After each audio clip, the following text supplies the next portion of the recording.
I think if we learn how to put ourselves in each other's shoes as far as people, culture, and religion, people, culture, and religion, um, I think we would be able to appreciate why those other people believe what they believe, and we can take from their perspective stuff that could feed us, and for the stuff that doesn't feed us, we can ignore it.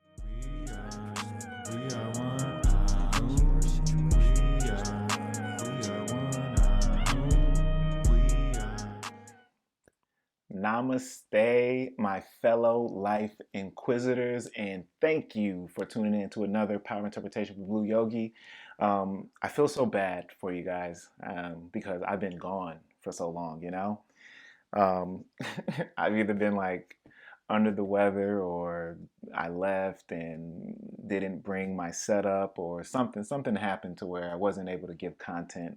And I now feel bad every time I don't give content. So this is good because that just means I'm going to keep doing this forever and ever for you all. And for myself, because like I said in previous episodes, this isn't just for you guys, this is also for me.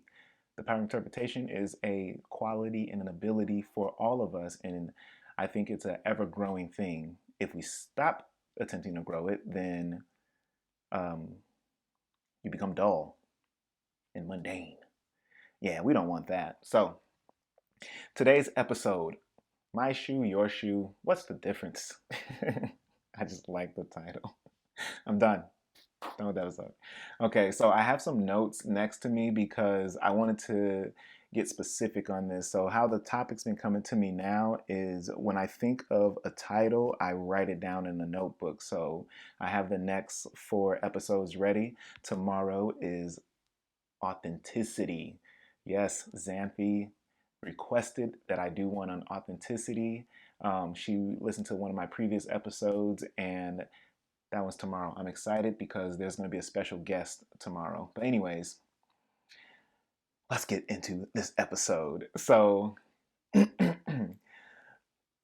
let's talk about putting ourselves in somebody else's shoes, right? So if one can truly put herself in someone else's shoes, I truly believe one will come to the understanding that everyone is in a pursuit of what's that stuff?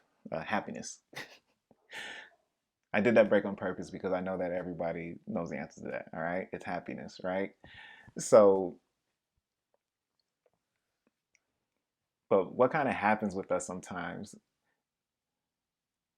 Now, how that one goes about it is different than how I go about it, right?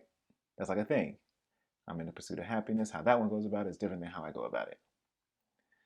This has been the area of friction to me, this has been the area of friction from one person to another, or one culture to another, or one religion to another.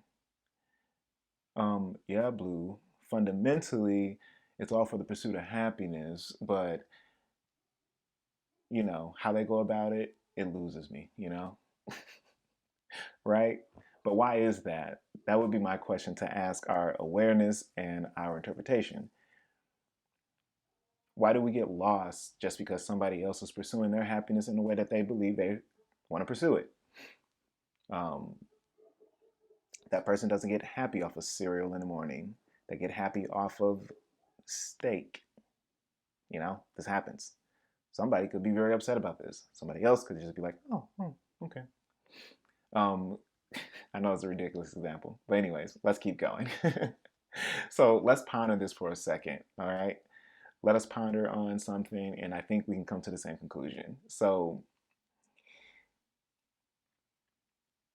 as I said, up here, from one person to another, or from culture to culture, right?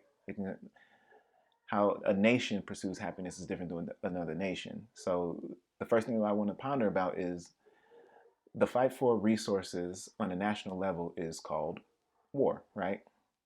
The fight for resources on a national level is called war. This heavy economic pursuit, we call that work, job, or career. And the pursuit to create a happy family has turned our pursuit of happiness into a pursuit of pleasure or survival. So Instead of pursuing happiness, I believe we're pursuing pleasure and survival. And I mean, look at how our country's set up, and look how, well, countries in general are set up. It's set up with some type of hierarchy or government or, you know, something like this, right? So our survival is at stake here, and then our pleasure, because we all want a happy family, right? So, and we have the five senses, which I explained in another episode. Um, I think it was episode 13. We have our survival brain and our inclusive brain, right? Or mind, not brain. But the brain is in survival mode. That's why it's awesome and it keeps us alive. So, what does that mean? It means that we fulfill a sense of pleasure of ours.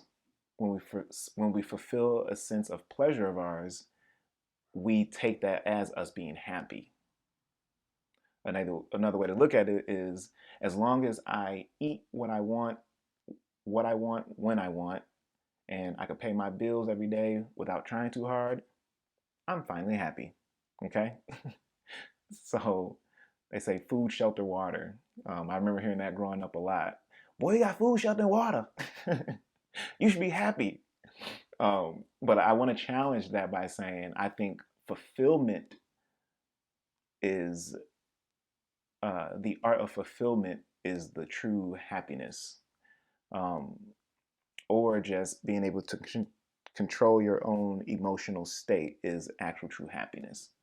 Um, and I think I wrote it down here, but that's in episode 13 if you want a little more, dive in a little bit more on that. Um, so, why is this important to inquire about this? Why should we waste our important time using our self awareness and use the power of interpretation on this matter? And I believe it's simple. It's um, after pondering this for a second, we can all realize that pleasure is not happiness. And if we continue to base our pursuit of happiness on our pursuit to fulfill pleasure, we will be forever unhappy in some way. Okay? So we can realize that pleasure is not happiness. Because if you think about it, once again, I went over this in the episode. If you eat a lot, that doesn't mean you're happy. That just means your survival has been taken care of, right? So pleasure is not happiness. And if we continue to base our pursuit of happiness on our pursuit to be fulfilled, then we will forever be unhappy in some aspect of our life. So the power of being able to put ourselves in someone else's shoes is important in this matter because, in a way, it takes us outside of our egoic self. It takes us outside of our survival self, and it strengthens our ability to be conscious of our next move instead of reacting from our unconscious survival self. Okay? So, why is it important? It's the power of being able to put ourselves in somebody else's shoes is important in this matter because, in a way, it takes us outside of our egoic self and strengthens our ability to be conscious of our next move instead of reacting from our unconscious survival self. Okay? And once again, this isn't bad by any means necessary because, once again, the brain is here, it preserves us. This is good. Back in the saber-toothed tiger days, we needed it because there was caves. You know, there wasn't houses that we can just comfortably sit in. There was caves, and we had to distinguish ourselves and know how to make, you know, food properly and shelter properly. But that's in the caveman time. In 2020 and beyond, we're pretty good on shelter, food, and water. There's too much food. We actually make way, like I need to look up the stats of this, but I don't know how much food is wasted that we can give to other people in other countries that are starving. We can give that to them and we can feed everybody just based off of the food that we throw away. So, or waste every year. So, so once again, this isn't bad. And as I mentioned in past episodes, well, that's what I just said. That's what our brain is for. It's just a little bit non-inclusive if we if we if we don't come from our inclusive self, we're sending our survival self. So, and that can possibly lead to being to hurting someone or hurting yourself. So it's not bad, but do we want to hurt somebody else on accident, or do we want to hurt ourselves on accident or unconsciously? And once again, check out episode 13 if you want a little bit more insight on that. So,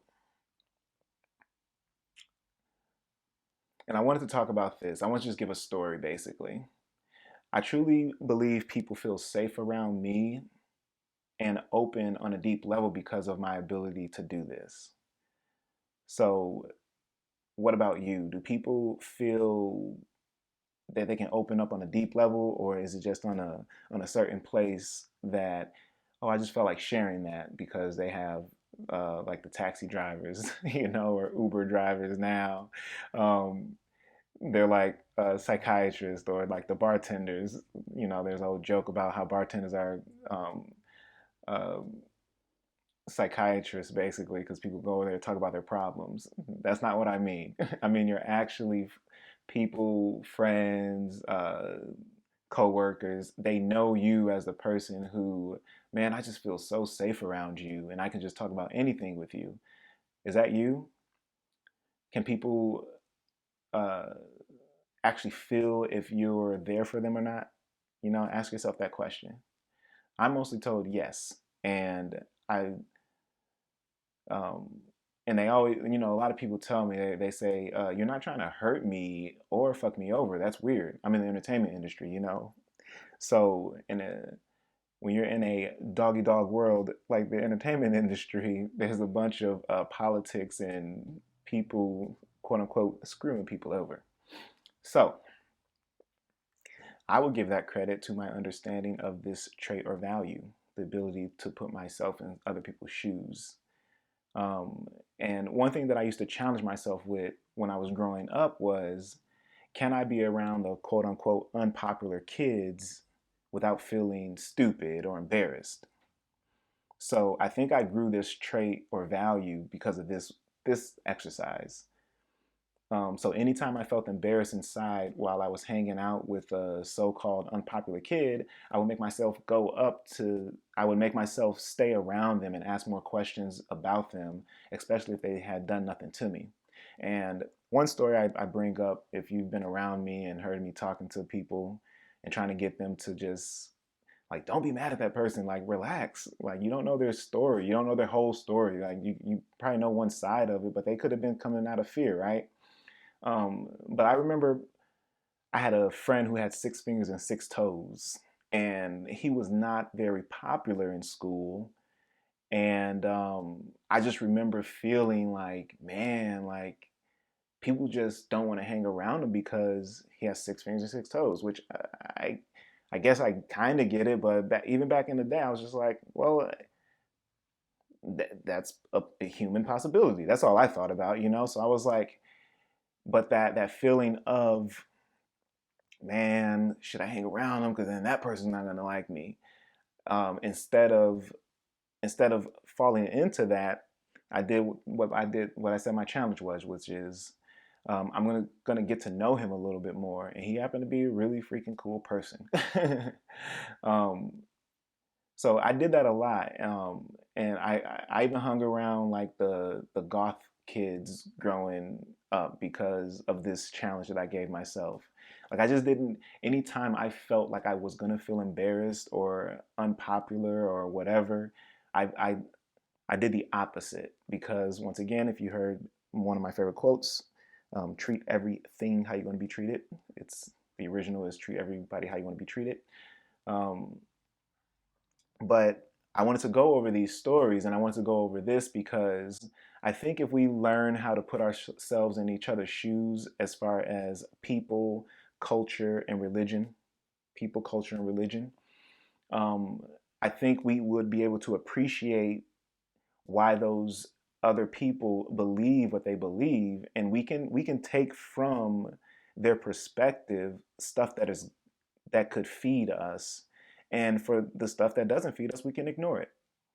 Um, and I think that would help us evolve our perspectives a little bit as a human species, because I think it's kind of, you know, horrible and stupid that we fight with each other still based off of our survival brain. Like, if we're gonna fight, let's fight for like some good reasons. You know what I'm saying? Like, uh, if like Michael Jordan and or no, Michael Magic Johnson and Larry Bird, you know, when they were in competition a lot in basketball, right? Like, let's fight like that. So like friendly competition stuff, but not let's murder, destroy, make embarrass, bully, all that based off of your insecurities and fears. I think it's time that we can drop that. And this is just one thing that I was thinking about, because I'm around a lot of people, unfortunately, who's still in the survival state, and especially being in the entertainment industry, because you have to make it. If you don't make it, then it's like, what am I doing this for? So I say, let's stop all of that and let's learn how to put ourselves in each other's shoes in a conscious, inclusive way. All right, thanks for checking this out. And please comment, subscribe, like, do all of that, because you do that, you'll comment, and then I'll know what you're thinking, and then I'll be able to like talk about that in a different episode. And I just think that's cool. So thank you for checking this out and listening and or watching. Namaste and have a beautiful week. We are one.